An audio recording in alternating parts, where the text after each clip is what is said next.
Andhra Pradesh growth engine మీద కనిపిస్తుంది దీని ఎఫెక్ట్ ఖచ్చితంగా. అంటే 6% రాయల్టీ వస్తుంది. అంటే వాడు ₹1,00,00,000 అమ్మితే మనకు ఒక 6 లక్షల డబ్బులు వస్తాయి. అది రాయల్టీ వస్తుంది. ప్లస్ వాడు బంగారం ఇక్కడే అమ్మాడంటే కనుక, అంటే ఇక్కడే వాడు హెడ్ క్వార్టర్ పెట్టి అమ్మాడు అనుకోండి, దాని మీద ట్యాక్స్ వస్తుంది కదా మనకి, జిఎస్టీ. అందులో ప్రభుత్వం పెంచింది కదా, కేంద్ర ప్రభుత్వం. ఇప్పుడు అదంతా దీనివల్ల సాధారణ ప్రజలకైనా ఉపయోగం ఉంటుందా? సాధారణ ప్రజలకి ఇట్లాంటి ఏముండదు. కాకపోతే ఆ వచ్చే ట్యాక్స్ మళ్ళీ సాధారణ ప్రజలకే కదా ప్రభుత్వాలు ఖర్చు పెట్టి. అలా కాకుండా ఆంధ్రప్రదేశ్ లో తక్కువ రేటు బంగారం అట్లా ఎవడు అమ్మడానికి పర్మిషన్ లేరు. అట్లా అమ్మితే కనుక మనం కొని తీసుకెళ్లి ఇతర రాష్ట్రాలకు అమ్మచ్చు. అట్లాంటిది ఏమి ఉండదు.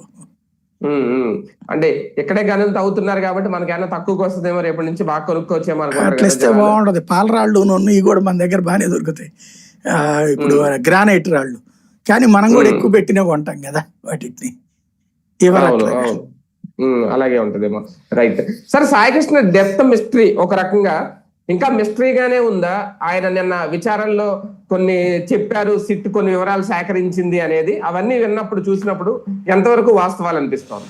ఒక కేసుని మూసేయడానికి, ఒక కేసులో ఏదో ఆర్థిక ప్రయోజనమో వ్యక్తిగత ప్రయోజనమో లేకపోతే ఏదో బుజ్జగించినో మొత్తం మీదన ఎలా క్లోజ్ చేయాలో అలా చేస్తున్నారంతే.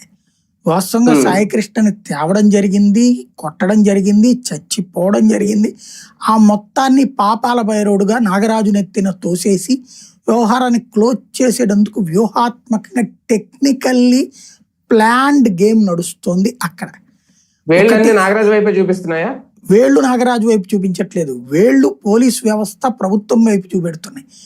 వీళ్ళ వేళ్ళన్నీ నాగరాజు వైపు చూపెట్టి తోసేద్దామని చూస్తున్నారు. ఈవెన్ నాగరాజును కూడా సేవ్ చేయడానికే చూస్తున్నారు. అసలు లాజిక్ అక్కడ ఉందన్నమాట. మెయిన్ పాయింట్ ఏంటయ్యా అంటే, మర్డర్ జరిగింది. ఆ జరిగినటువంటి హత్యకి సంబంధించినటువంటిది మొట్టమొదట తీసుకొచ్చిన వాళ్ళు టాస్క్